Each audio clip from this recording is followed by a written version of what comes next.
자, 안녕하세요. 비단길 캡틴입니다. 네, 오늘은 가장 많은 질문이 있었고 또 가장 관심사가 높은 부동산에 관해서 앞으로 미래 부동산이 어떻게 될 것이냐, 그거를 한번 예상을 해보는 그런 시간을 한번 가져보도록 하겠습니다. 주식도 가격이 올라가려 그러면, 주가가 올라가려 그러면 원리는 딱 한 가지예요. 수요와 공급, 그죠? 사는 사람이 파는 사람보다 많으면 주가는 올라가고, 사는 사람보다 파는 사람이 많으면 주가는 빠진다. 부동산도 똑같아요. 살려고 하는 수요가 많으면 공급보다 부동산 가격은 당연히 올라가겠죠. 그런데 살려고 하는 사람은 적어. 그런데 공급이 많아. 그러면 당연히 부동산 가치나 가격은 하락할 수밖에 없겠죠. 그러면 수요와 공급, 이게 어떻게 향후에 만들어지고 움직일 것이냐, 요거를 보면 앞으로 향후에 부동산 가격이 어떻게 될 것이라는 게 답이 나오겠죠. 그러면은 일단은 수요 쪽부터 한번 보자고. 지금 화면에 딱 보이는 게 한국은행에서 얘기한 기사인데요. 코로나 충격에 저출산 고령화 가속되고 있다. 고령화가 가속된다라는 건 뭐 인구가 그저 오래 사는 거니까 사람이 많다라는 건 뭐예요? 수요가 많아진다는 거예요. 좋은 관점이죠. 그런데 출산율이 떨어진다. 저출산이니까 요 얘기는 뭘까요? 애들을 안다. 그럼 향후에 수요가 당연히 줄어들겠지. 집을 필요로 하는, 거기서 먹고 자고 해야 될, 집을 사용할 사람의 수가 줄어든다라는 얘기가 되겠죠. 거기다가 보시면은 어때요? 이혼. 지금 요즘 젊은 친구들이 서울대를 나오고 아니면 스카이를 나오고 유학까지 갔다 오고 막 열심히 공부해서 좋은 학교를 나오고 스펙을 막 열심히 쌓아도 취업이 안 돼. 그래서 아르바이트로 생활을 하고, 또는 학교 다니면서 학자금 빚지었던 거 아르바이트 하면서 갚아가면서 이렇게 시간을 보낸다. 그러다 보니까 연애도 못해요. 연애를 못하니까 결혼을 못해요. 결혼 당연히 못하죠. 왜? 돈을 벌어놓은 게 없는데, 준비가 안 되는데. 결혼을 못하다 보니까 어떻게 해요? 애를 못 낳아요. 그죠? 거기다가 코로나 때문에 이혼율이 급격히 늘어나고 있는데, 그 이전부터도 계속 증가 추세였죠. 왜? 경제적인 문제 때문에. 예전에는 이혼하면은 성격차 뭐 이랬잖아요. 요즘에는 그냥 대놓고 경제적인 문제 때문에 이혼율도 높아지고 있다. 한국은행에서 얘기하는 거예요. 코로나 때문에 출산율도 낮아지고, 이혼을 하면 어떻게 돼요? 당연히 부부가, 남녀가 떨어져서 사니까 출산에 대한 거는 생각할 수 없고, 악순환이 계속된다. 그러면 향후에 어떻게 될까? 수요가 줄어드는 모습이 나올 가능성이 높겠죠. 자, 요 그래프를 한번 보도록 할게요. 2011년도부터 2020년도 주민등록 인구 추이입니다. 요거는요, 전년 대비 인구가 계속 요렇게 감소를 하고 있다라는 거죠. 인구가 계속 감소를 하고 있다. 그죠? 근데 중요한 거는 언제부터? 2019년도, 2020년도 코로나를 겪으면서 그래도 계속 이렇게 증가하던, 전년 대비는 감소했지만 인구가 계속 그래도 증가 추세였는데 조금씩이라도 코로나를 기점으로 꺾이기 시작했다. 이게 중요하죠. 그리고 출생과 사망자 숫자가, 출생은 계속해서 줄어들었어요. 그래도 인구 수명이 늘어나면서 사망자는 어떻게 돼요? 오래오래 살다 보니까 그래도 인구가 어느 정도 유지는 됐는데 이제는 출생하는 숫자보다 사망하는 숫자가 더 많아지는, 그것도 2019년, 20년을 겪으면서 지나가면서 그게 크로스가 됐다는 거예요. 코로나를 기점으로. 그러면 향후에는 이 그래프만 보더라도 어때요? 수요가 줄어드는구나. 인구가 줄어든다는 것은 집을 사용할 사람이 줄어들기 때문에 결국에 단순하게 생각해도 향후의 미래에는 집의 가격, 부동산의 가격은 당연히 하락할 수밖에 없겠구나라고 생각하는 게 맞겠죠. 그죠? 그러면은 수요는 이래요. 수요는 줄어든대. 그러면 공급 쪽을 한번 보자고. 수요와 공급이. 수요가 줄어들어도 공급을 수요보다 낮게 맞추면은 부동산 가격은 유지가 되거나 상승할 수 있잖아. 그죠? 자, 우리나라 대통령께서 올해 신년 기자회견 때 한 겁니다. 부동산 공급 특단의 대책 마련하겠다. 그동안 공급을 계속 늘렸는데 그래도 부동산 가격이 안 잡혀. 그죠? 그래서 특단의 대책을 마련하겠다라고 하면서 어떤 대책이냐면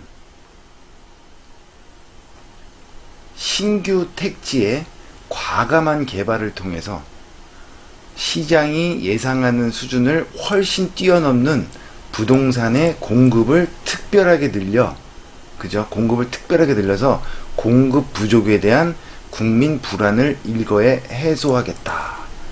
그죠? 공급을 아주 획기적으로 늘려서 어디 신규 택지, 신도시를 또 만들어서 공급을 확 획기적으로 늘려주겠다. 지금까지도 늘린다고 늘렸는데 부족했구나 인정을 하시면서 어떻게 해요? 더 획기적으로 늘리겠다라고 하죠. 이게 국가 정책인 거죠. 그죠? 그런데 요 기사를 한번 보십시오. 제가 예전에 와이프하고 어디 가면서 차를 타고 이렇게 탁 왔다 갔다 하면서 참 많이 들었던 얘기요. 차를 타고 이렇게 길가에 이렇게 아파트 단지 큰 것들이 막 있고 하면은, 야, 무슨 아파트가 저렇게 많어. 그런데 우리 집은 왜 없어? 그죠? 이런 얘기를 참 많이 들었었는데, 여기 기사를 보면 내 집도 없는데 늘어만 가는 텅텅 빈 집. 이게 언제 기사냐면요. 2018년도 기사입니다. 2018년도 기사예요. 2018년도 이후에도 계속해서 공급은 늘렸죠. 계속 아파트를 짓고 신도시를 만들고 1기 신도시, 2기 신도시, 3기 신도시 하면서 계속해서 공급을 수도권에 늘렸습니다. 그런데 공급을 늘렸는데 빈집이 계속해서 늘어나고 있다는 얘기예요. 사람이 살지 않는 집.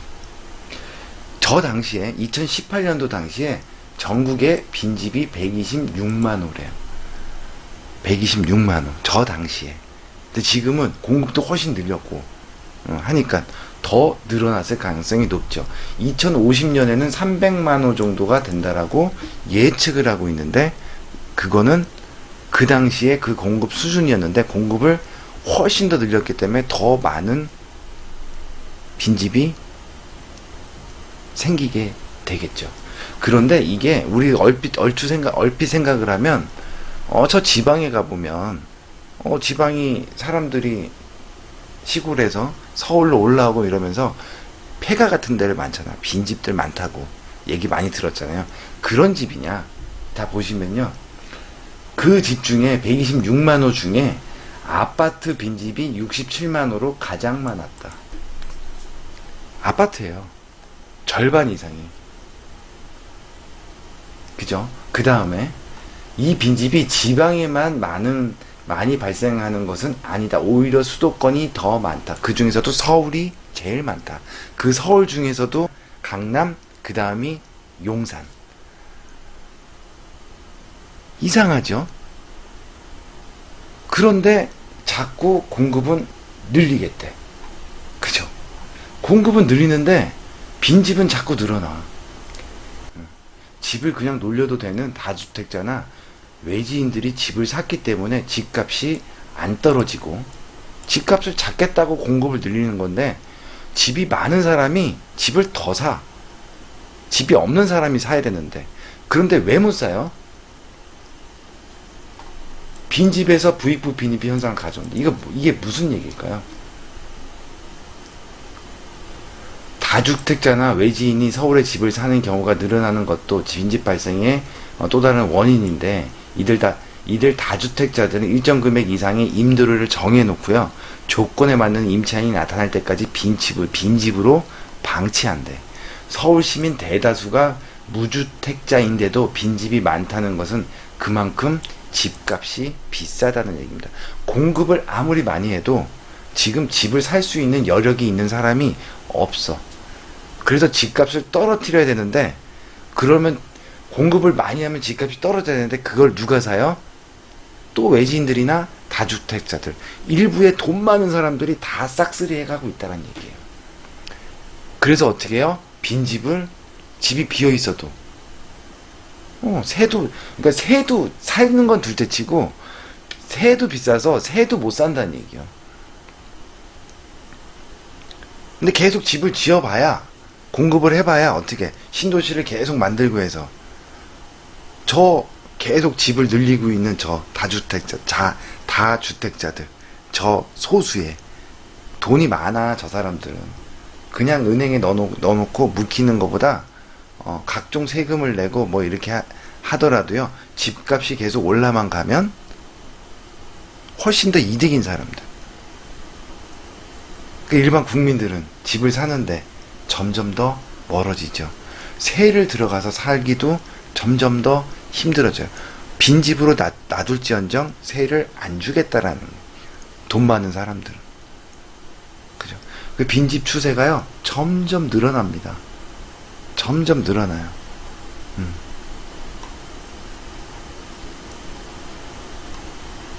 공급은요, 점점 늘려요. 공급은 점점 늘고, 아까 봤듯이 수요는 점점 줄어듭니다. 그러면 집의 가격은 떨어져야 정상인데, 떨어지질 않아. 그러면은 여기서 국가적인 입장에서 정부는 정책을 통해서 이 집값을 잡으려고 하겠죠.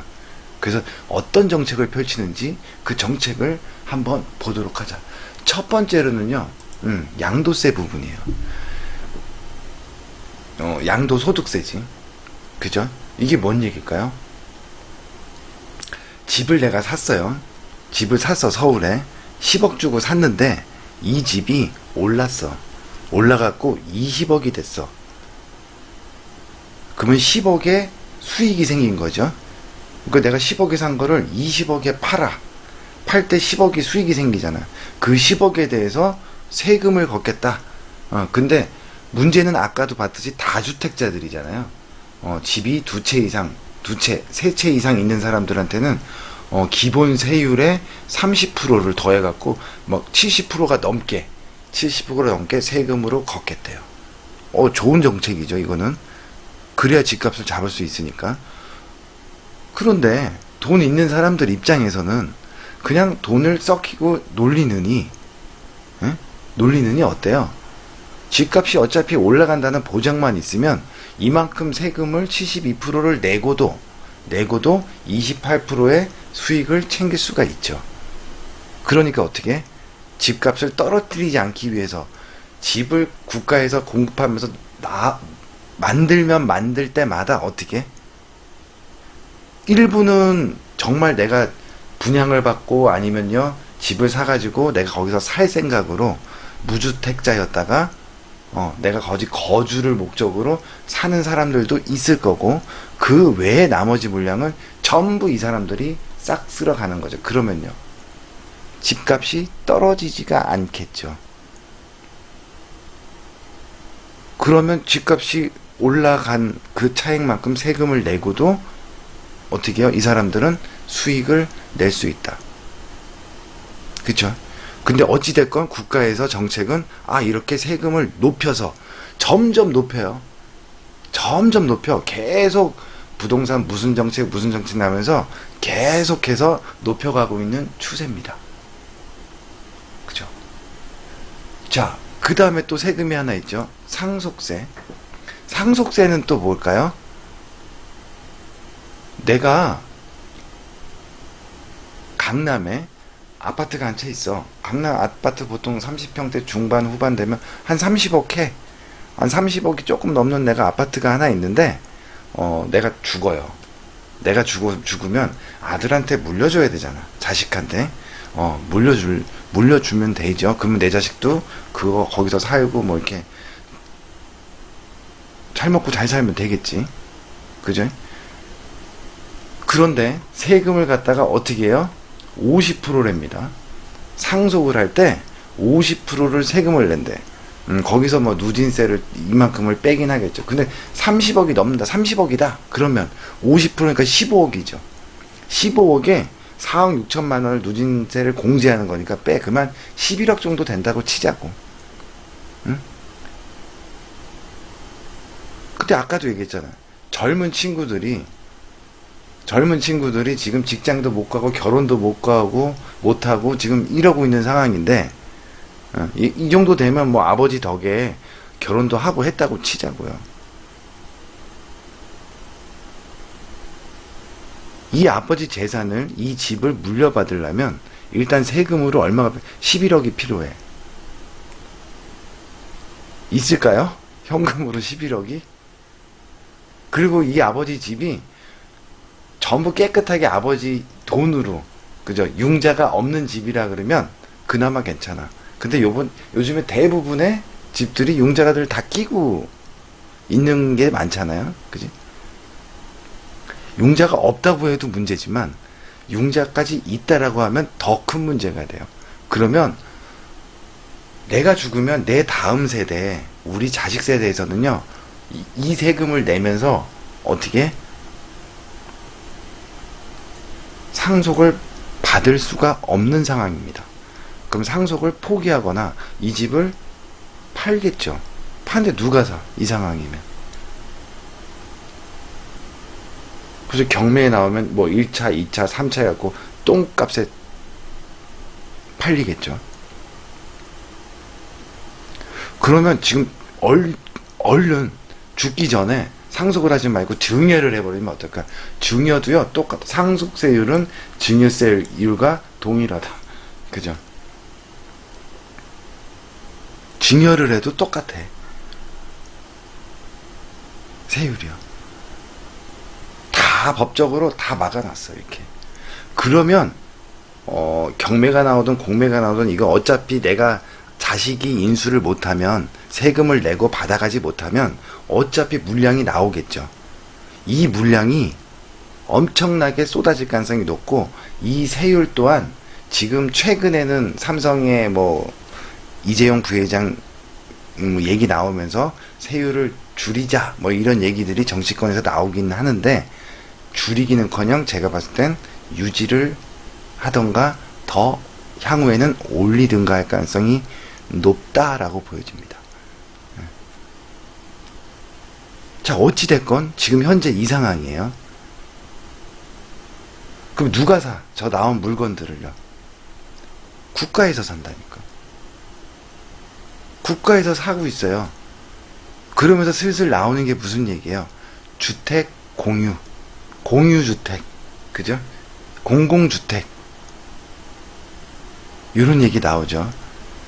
그러니까 쉽게 말해서는 이거요. 우리 아파트에 어느 집에서, 우리 아파트 우리 동의 어느 집에서 누군가가 돌아가셨어. 그러면 그 집의 자식들이 그 집을 물려받아야 되는데 세금 때문에 돈이 없어서 물려받질 못해. 그래서 그 집이 넘어갔는데 나라에서 결국에는 사서 어떻게 해요? 공공주택, 공유주택으로 리모델링해서 세를 준다. 근데 시간이 점점 지나면서 우리 아파트에 한 집 한 집 그런 집이 늘어난다. 결국에는 모든 아파트에, 우리 동의 모든 집이 다 국가 소유의 공공주택으로 되더라. 시간이 지나면. 이렇게 결국에는 물건으로 나올 수밖에 없게끔. 근데 강제로 뺏는 건 아니죠. 이게 강제로 뺏는 건 아니지만 어쩔 수 없이 팔 수밖에 없는 그런 구조를, 사회 구조를 만들어 놓고 시간만 지나면 지금의 세대가 집을 소유하고 있는 세대가 죽기만 하면 싹 다 매물이 나올 수밖에 없는 요 구조를 만들어 놓고 국가는 하나하나 지금 만들면서 천천히 하나하나 공유주택으로 만들고 있다. 만들고 있는 중이다. 그런데 이게 어느 순간 되면요, 일시적으로 많이 쏟아질 때가 있겠죠. 그럼 어떻게 할까? 나라에서 그거를 다 관리할까요? 다 매수할까? 그렇진 않겠죠. 그래서 등장하는 게 뭘까요? LH 같은 기관을 만들어서 어떻게 싹 사들여서 리모델링해서 임대를 주는 임대사업, 또는요 우리나라 대기업에서 참여할 수도 있고, 자 앞으로 전편에서 얘기했지만 은행이 하는 일이 바뀔 수도 있다. 은행권에서 이 일을 맡아서 할 수도 있죠.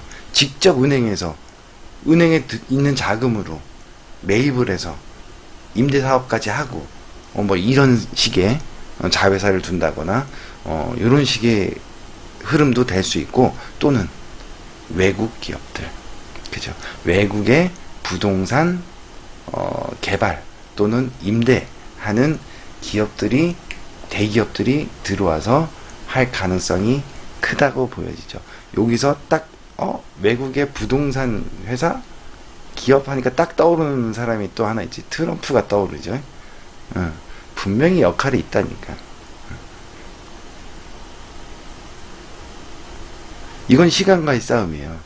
급하게 서두를 필요도 없어. 그죠? 국가 정책을 이렇게 만들어 놨어요. 세금을 왕창 때려서 가격을 잡겠다. 그런데 가격은 안 잡아요. 안 잡히고 있지. 그죠? 왜 그럴까요? 생각을 해봐. 지금 코로나 때문에, 아까도 얘기했지만 코로나 때문에 어떻게 했어요? 빚을 내가지고 국민들한테 생계자금이랑 막 이렇게 줬어. 그래서 돈을 막 빚내서 풀어놨잖아. 이 빚, 그거 외에도 그 전에도 우리나라는 특히 어땠어요? 빚이 많았어. 복지에 들어가는 돈이 빚을 내서 복지를 하던 그런 국가였어요. 빚이 많아. 이 빚을 어떻게 갚아요? 지금 현 정부의 모토, 그죠? 모토처럼 어떻게 하면 돼요? 부자들에게 돈을 걷어서, 그거의 한 방향이죠. 상속세율 또는 부동산으로 돈을 많이 차익을 버는 사람들 돈, 양도세, 그지? 이런 것들을 돈을 걷어서 어떻게 해요?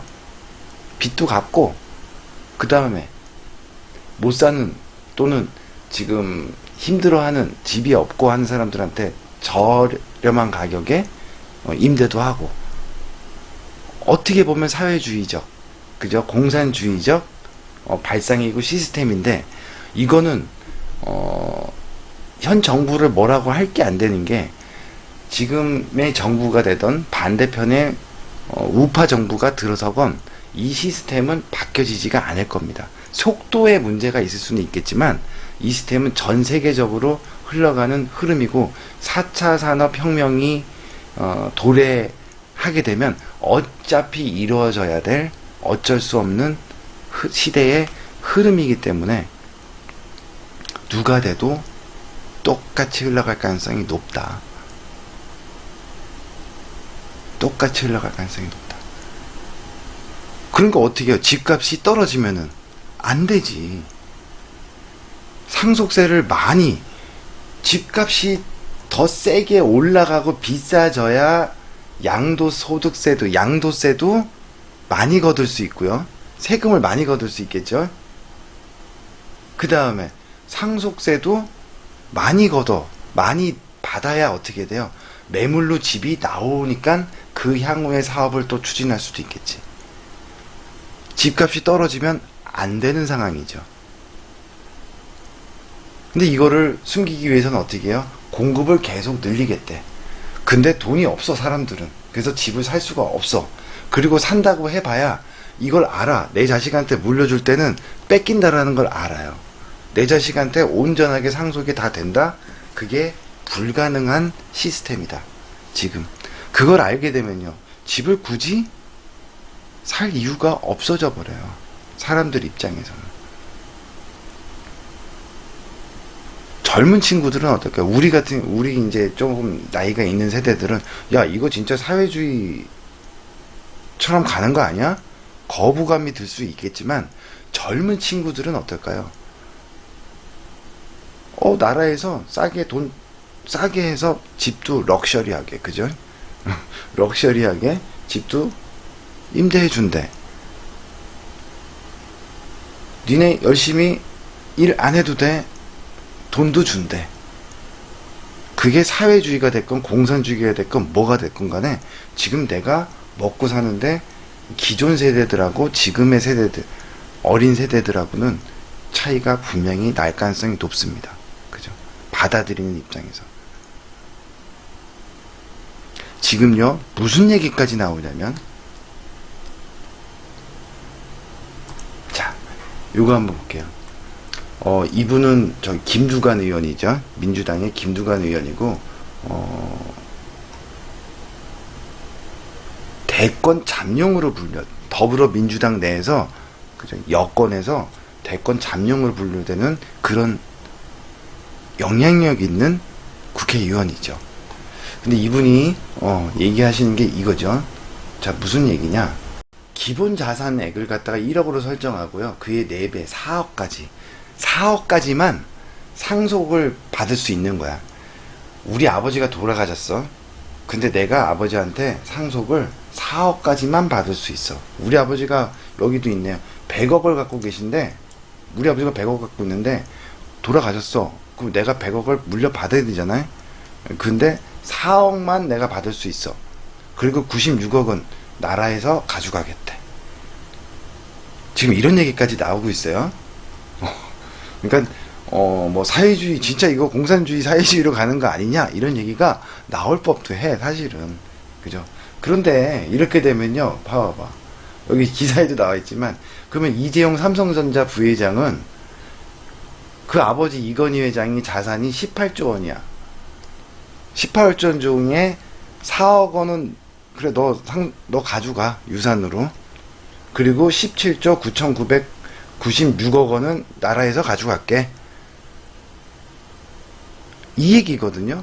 그러면 우리나라에서 누가 돈을 벌려고 애를 쓰고 노력을 하고 사업을 하고 할 사람이 아무도 없겠죠. 정말 중등교육만 받아도 이거는 말도 안 되는 얘기다라는 게 알 수 있는 그런 내용인데도 지금 대권을 꿈꾸는 그런 국회의원이 그것도 뭐라고 할 수 없어. 우리가 뽑았어요.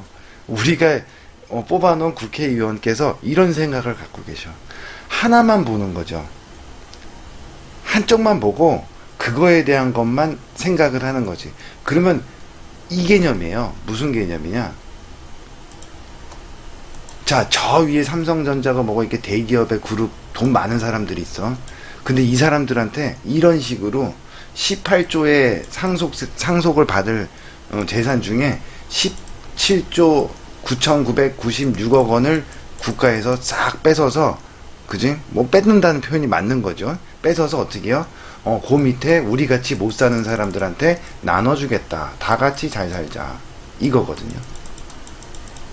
좋아요. 여기까지는 이 사람들보다 이 사람이 많으니까 호응할 수 있어. 호응할 수 있어. 좋아. 굿. 나한테 돈을 준대. 얘네들 돈 뺏어서. 좋다고 할 수 있죠. 이게 좋은가요? 자, 보세요. 그 다음에 이 사람들이 어떻게 돼요? 우리하고 똑같은 처지로 되는 거죠. 18조 중에 4억밖에 못 받는데 우리하고 똑같이 이제 비슷한 수준으로 떨어지는 거 아니야. 그러면 그 다음 단계는 우리보다 못하는 이 밑에 사람들을 한테 나눠주기 위해서 우리 거를 뺐겠죠. 그러면 우리도 어떻게 돼요? 이 사람들한테 나눠주고 우리 걸 뺏어서 이 사람한테 나눠주면 다 똑같이 이 밑으로 이 나락으로 떨어지겠죠. 그러면 지금 정부에서 얘기하는 양극화를 없애겠다. 그죠? 좋아요. 양극화는 없어져. 이렇게 되면 전부 그냥 그지 깽깽이로 사는 거지. 그죠? 양극화가 없지. 그냥 전부 다 거지 끈깽이가 되는데.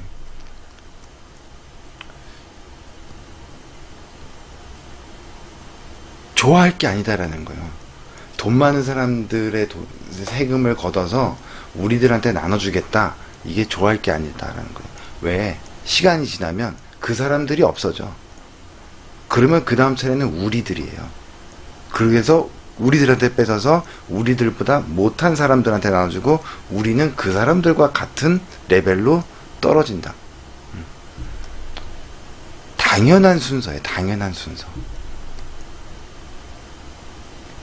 그죠? 어찌됐건 잘못 생각하는 거죠. 이거는 누가 봐도 참. 그래서 안 돼, 정책, 그죠? 이거 법안으로 나오고 해서 뭐 안 될 가능성도 있지만 정말 위험한 거는 우리나라를 지금 이끌어날 대권 잠룡, 그죠? 그리고 영향력 있는 야권의 국회의원이 이런 생각 이분만 하고 있을까요? 아니라는 거예요. 세상이 지금 그렇게 흘러가고 있습니다. 그런데 이제는 그 개념이 이거죠. 부동산, 집 이러면 부를 늘리기 위한 수단, 부를 축적하기 위한 수단, 그리고 부를 대물림해 주려는 그런 수단에 이제는 안 통하는 시대다. 앞으로는 이미 지금 그러고 있다. 그러면 부동산에 당연히 한 세대만 지나면 돼요. 한 세대, 지금의 집을 갖고 있는 이 사람들만 죽고 그 다음에 상속을 포기하는 세대가 나오고 그 사람들의 그 집을 갖다가 국가에서 사업권을 준 부동산 업자들이 개발을 하고요. 거기서 임대 사업을 하고 요렇게. 근데 한 번에 하는 게 아니라 어떻게 해요? 나오는 족족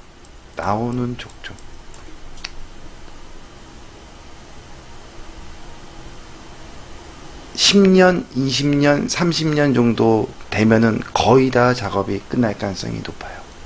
그죠? 이거를 속도를 더 가속화하고 싶다. 그러면요, 세율을 더 높이면 됩니다. 그러면 부동산 가격은 지금 당장은 세금을 걷어야 되기 때문에 비싼 부동산 가격이 유지돼야 되는 상황이기 때문에 공급을 많이 한다고 해도 유지를 시킬 거예요. 그러나 이 작업이 어느 정도 끝난 다음에 세금을 많이 걷고 빚도 많이 갚고 작업도 어느 끝났어. 그 다음엔요, 부동산 가격은 누가 살려고 하는 사람이 없는데 거래가 이루어지지 않는데 부동산 가격이 올라갈까? 아니겠죠. 그죠? 근데 부동산 가격이 올라간다고 해도 내가 수익을 볼 수 있는 거는 없다. 이제는 그런 시대는 끝났다. 좋아요. 지금 내가 집이 있어. 강남에 집을 갖고 있어. 부동산이 계속 올라가, 가격이. 그래서 막 올라가. 좋죠, 지금은 좋죠. 팔 필요도 없어. 계속 올라가는데 뭐. 지금은 좋아. 그런데 이거를, 그게 내 거냐, 내 거가 아니라니까. 이거를 내 자식한테 물려주고 또는 팔려고 하면요, 내 거가 아니라 나라 거가 돼버린다. 그 올라가는 게 좋은 게 아니에요. 내 자산이 올라가는 게 아니에요. 결과론적으로 보면 이거를 빨리 깨달아야 됩니다. 빨리 깨달아야 돼. 지금 앞으로의 세상은요, 그냥 집은 이제는 그냥 잠자는 곳, 사는 곳, 요 개념으로 가게 되어 있다. 우리 아버지가 아무리 부자라도 세금 저렇게 때려버리면 내가 받을 방법이 없어. 내가 돈이 없기 때문에.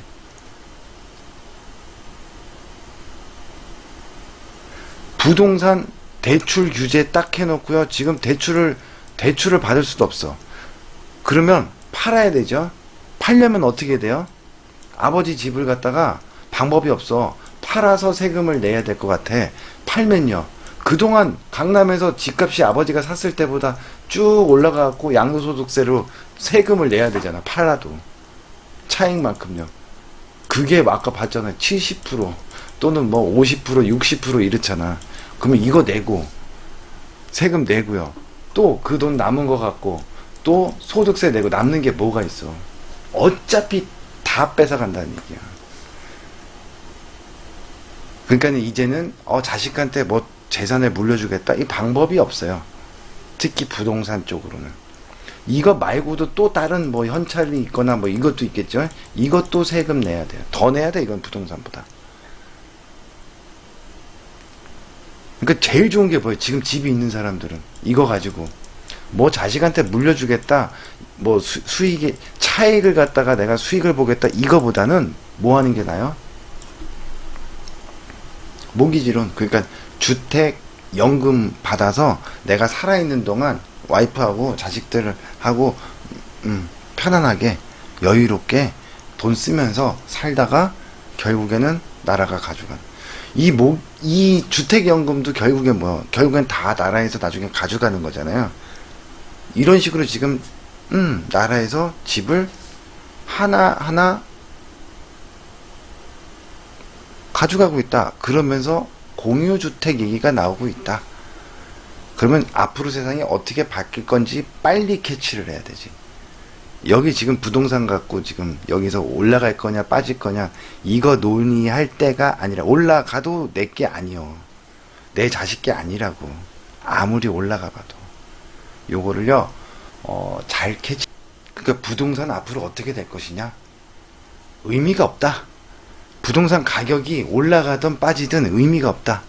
지금 내가 살고 있는 집 하나면 족하고, 이 집도 내 자식한테 물려줄 생각 하지 말고 어떻게 하면 된다? 지금부터 그냥 연금으로 받아 먹으면서 편하게 살아라. 살다가 가면 그만이다. 이런 생각으로 사는 게 현명하다. 중산층을 없애는 게 4차 산업혁명이에요. 위에 일부 소수, 그 다음에 전부 밑에 여기로 몰아넣는 작업을 하는데, 지금 여기로 들어가야지. 여기는 못 버틴다고 쳐. 여기로 갈 것이냐 여기로 갈 것이냐. 여기로 못 간다? 아니요, 갈 수 있어요. 얼마든지 갈 수 있어. 능력만 있으면. 지금 이 시대가, 앞으로 올 시대가 필요한 게 어떤 건지 그거를 캐치하면 그죠, 갈 수 있어요. 그런데 사고방식 자체가 지금까지의, 지금 이 순간부터 이전에 사고방식 그거 가지고는 절대 이해가 안 되고 저 위로 올라갈 수 있는 상황이 안 만들어져요. 다 깨부셔야 돼. 이걸 뭐 이거 음모론 아니잖아요. 있는 그대로잖아요. 제가 앞편에서 얘기했던 것들도 뭐 다 음모론이래. 음모론 아니고요, 소설이지. 그죠? 음모론은 아니고 어떻게 현실에 지금 부딪히고 있는 모든 것들이에요. 그죠? 근데 이거를 그렇게 관주해버리면 이 사고가 안 깨어나. 기존의 사고가 내 머리를 지배하고 있으면 이건 그냥 음모론으로 보여져요. 근데 이 사고를 깨고 미래 바뀔 세상을 갖다가 생각을 해보면, 지금 제가 하고 있는 이 컨텐츠 자체가 미래 세상이 어떻게 바뀔 것인지를 정확하게 맞출 수는 없지만, 지금 현재까지 흘러가는 것들이나 기사들이나 이런 것들을 종합해서 앞으로 이렇게 갈 가능성이 크겠구나 해서 공부를 해서 지킬 건 지키고, 먼저 가서 기다려서 선점하고 있을 건 선점. 지금 여기에 가기 위해서 필요로 한 인재가 있다면 그거에 맞는 공부를 해야겠죠. 쉽게 말해서 이 얘기입니다. 쉽게 말해서 4년제 대학 서울대학교를 나와요. 그죠? 서울대학교를 나오는데 뭐 스카이 대학교, 좋은 대학교를 나왔어. 4년 동안 열심히 공부를 했어. 이제는요, 4차 산업 주도하는 빅테크가 됐던 이런 다국적 기업에서는 이 서울대 나오고 스카이 대학교 나오고 열심히 공부하고 스펙 열심히 쌓고 한 이 인력들이 필요가 없어요. 왜? 생각해 보세요. 지금 기술 발전이 얼마나 빠르게 되고 있어요. 그죠? 자고 일어나면 바뀌어요. 하다못해 우리 삼성전자에서 나오는 휴대폰, 그죠? 휴대폰도 몇 개월에 한 번씩 나와. 업그레이드 되고 업그레이드 되고 업그레이드 돼서. 그런 세상에 4년을 대학에 묶여서 4년 지난 걸 공부하고 있어, 지금. 이거 공부해갖고 나와서 기업에 와서 또 지금 현재 기술을 또 공부해갖고 이거 기업 입장에서는 얘네가 필요 없는 잉여 인력이 돼버리는 거야. 필요 없는 인력이야. 더 필요한 인력은요. 이 기술 흐름을 갖다가 발전 속도를 따라갈 수 있는 실전 인력들이 훨씬 더 필요하고 앞으로는 이 인력도 AI나 그죠? 로봇들이 대체할 겁니다. 그러면 실질적으로 필요한 인력은 뭐가 돼요? 이 AI를 프로그램을 만드는 소수의 엘리트들, 그 다음에 이 프로그램을 관리하고 사용할 수 있는 소수의 인력들, 요것만 있으면 돼요. 대학 나오고 비싸게 돈 주고 써야 되고, 그지? 요런 시대가 이제 지나버렸다는 얘기야. 그러면 역으로 이건 뭔 얘기예요? 대학의 의미가 없어진다. 누가 대학을 가려고 그러겠어? 심지어는요, 만약에 뭐 애플이다. 그럼 애플 자체에서요, 애플의 직원을 뽑기 위해서 애플 자체에서 지금 진행하고 있는 교육 프로그램들이 있어. 이거를 수료해야 돼. 돈 내고 공부해야 돼요. 수료해서 시험 봐서 이 안에서 좋은 성적을 거둔 사람을 애플에서 뽑습니다. 기업들이 이제 이렇게 가요. 어떤 대학을 나오건, 얘가 중학교를 나오건, 초등학교를 중퇴하건 신경 안 써.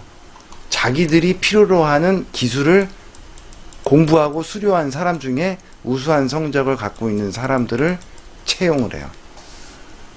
이런 시스템으로 바뀌어. 대학 의미가 없어. 그러면 여기서 더 부동산으로 더 나가면 어떻게 얘기가 되냐? 대학이 없어져요. 대학을 갈 이유가 없어. 그러면 강남이 왜 집값이 지금 버티고 계속 올라왔어요? 학군 때문이잖아. 그죠? 학군은 뭐 때문에? 좋은 대학을 보내려고. 근데 대학이 의미가 없어. 그러면 학군이 필요가 없어. 그러면 강남에 가서 살 이유가 없어. 강남 집값이 당연히 떨어질 수밖에 없어.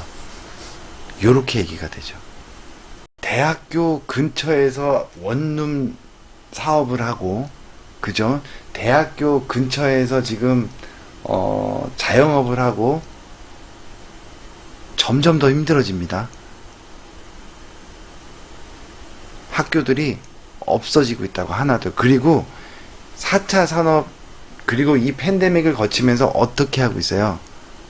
이제 대학뿐만이 아니라 고등학교, 중학교, 초등학교도 어떻게 하고 있어? 온라인상에서 수업을 진행하고 있잖아요. 이게 편리해지면 그냥 학교 그 큰 땅덩어리 해서 그렇게 할 필요가 없어. 온라인상에서 내가 어느 학교에 입학을 하든, 그죠?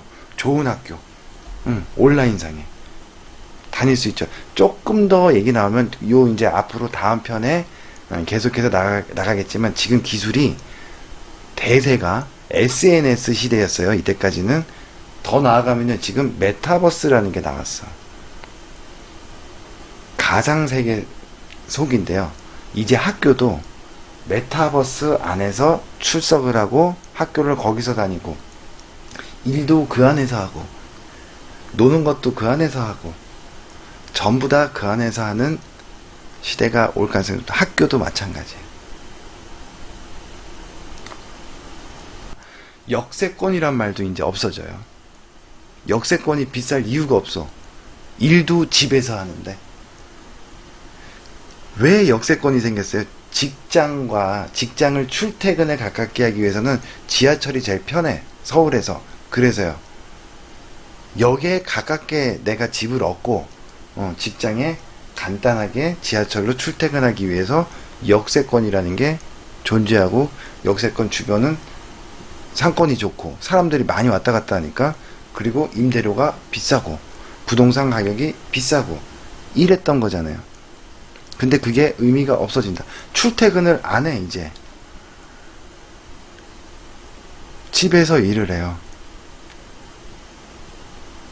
그럼 굳이 역세권이 아니라 저기 뭐 오대산 자락에 가서 인터넷만 됩니다.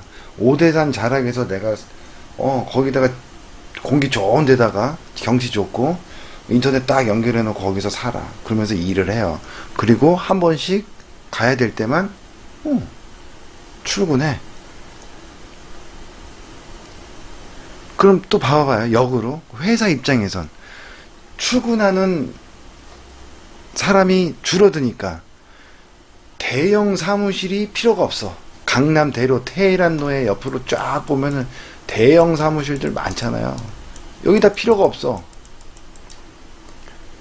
소형 사무실로 옮기면 돼요. 출근을 안 하는데 사람들이 뭘. 이거 부동산 될까요? 세상이 바뀌고 있다라는 거. 부동산은 이제 모든 건요, 이 4차 산업혁명 이것도 우리가 급격하게 바뀌는 것처럼 느껴지잖아요. 그런데도요, 하루아침에 확 바뀌진 않아요. 왜? 기술이 점점, 그죠? 그리고 사람이 하는 거기 때문에 어떻게 돼? 점차적으로 내가 느끼지 못하는 그런 속도로 적응을 하는 시간이 필요한 거예요. 쉽게 말해서 이 얘기입니다. 이거예요. 예를 한번 들어볼게. 스마트폰이 나왔어요. 스마트폰이 처음 나왔을 때 저도 그랬어. 2G폰이면 충분해. 문자하고 전화만 되면 되지. 어르신들 그런 분들 되게 많으셨을 거야. 저도 스마트폰을 제일 나중에 쓰기 시작했던 사람 중에 한 사람이긴 한데 그랬었어요. 근데 다른 게 아니라 카카오톡, 그죠? 카카오톡 요걸 할 수가 없는 거야. 2G폰을 쓰니까. 근데 이 카카오톡을 하지 않으면요, 사람들과 소통이 안 돼. 회의도 안 돼요. 친구들하고 연락도 안 돼. 그냥 한 방에 몰아넣고 탁탁 얘기해갖고 모임도 갖고 이러는데 나한테는 따로 문자를 보내주고 해야 돼. 연락을 해주든가. 야, 이건 혼자 왕따 당하는 상황이고, 일단 제일 큰 거는 일이 안 됩니다. 일이 안 되더라고. 그래서 일 때문에 스마트폰을 쓰기 시작했어요. 저도. 물론 2G폰도 같이 썼어. 그죠? 이런 것처럼 모두가 받아들이는 데까지는 시간이 필요합니다. 그래서 한 번에 확 바뀌진 않아요. 그런데 이것도 뭐야? 먼저 가갖고 스마트폰을 제일 먼저 받아들이고 쓰기 시작했던 사람들이 활용을 더 잘하겠죠. 당연하겠지. 그리고 심지어는 스마트폰을 공부하려고 배우는 학원도 생기고요. 동사무소에 그런 강좌도 생기고요. 이러죠.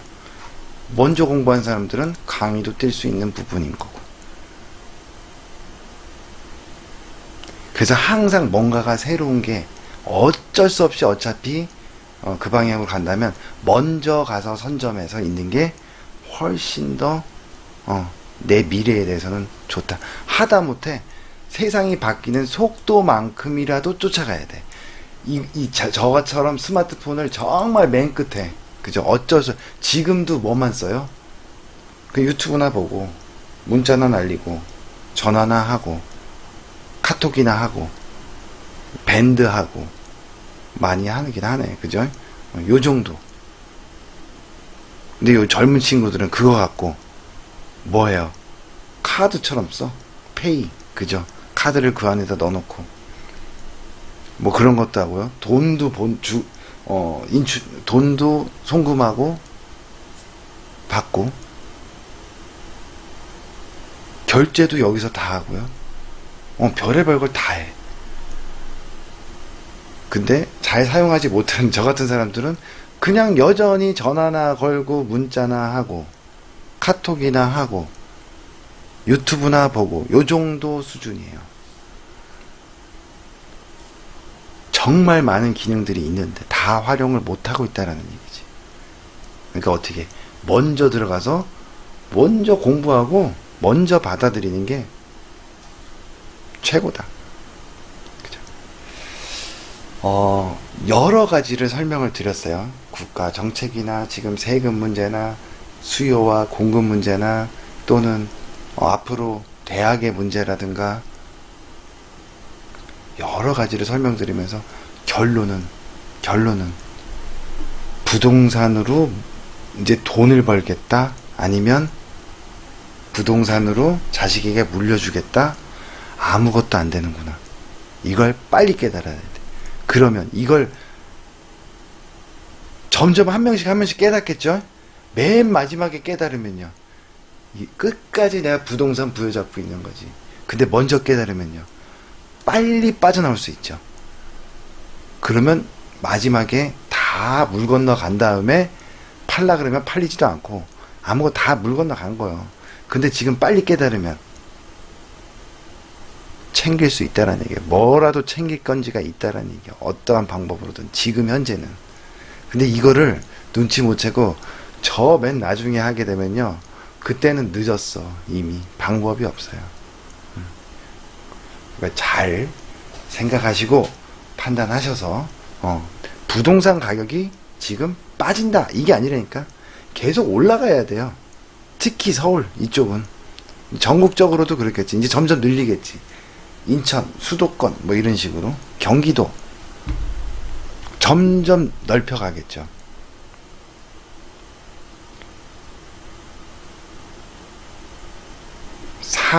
내가 사는 데만 목적을 두셔야 됩니다. 앞으로의 부동산은. 집은. 지금 하나하나 공유제로 가재요. 사회주의 방식이긴 하지만 집도 공유하고 차도 공유하고 이익도 공유하고 심지어는 이거야. 집도 내가 집주인이야. 근데 내가 전세 살아.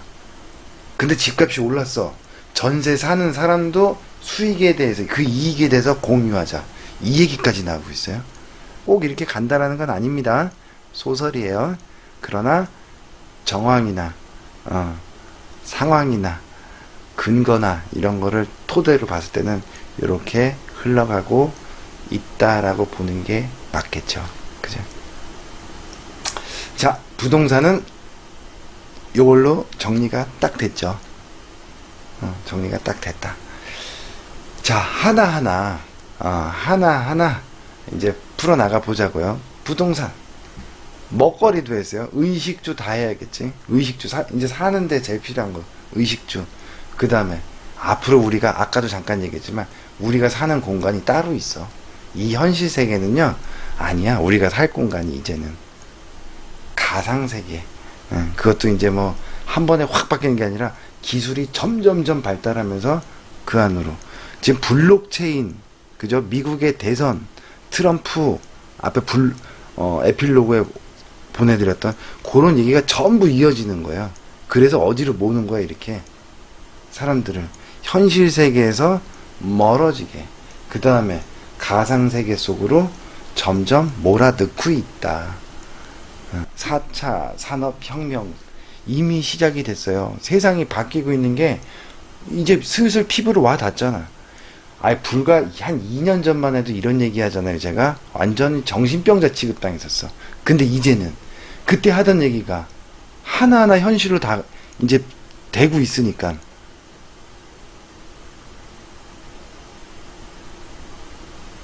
믿음이 가는 거지. 그죠? 이것도 몇 년, 한 1, 2년 지난 다음에요. 지금 했던 얘기들이 하나하나 현실로 다가오면 그때 가서는 이제 늦는다는 거예요. 이제 속도를 붙였어요.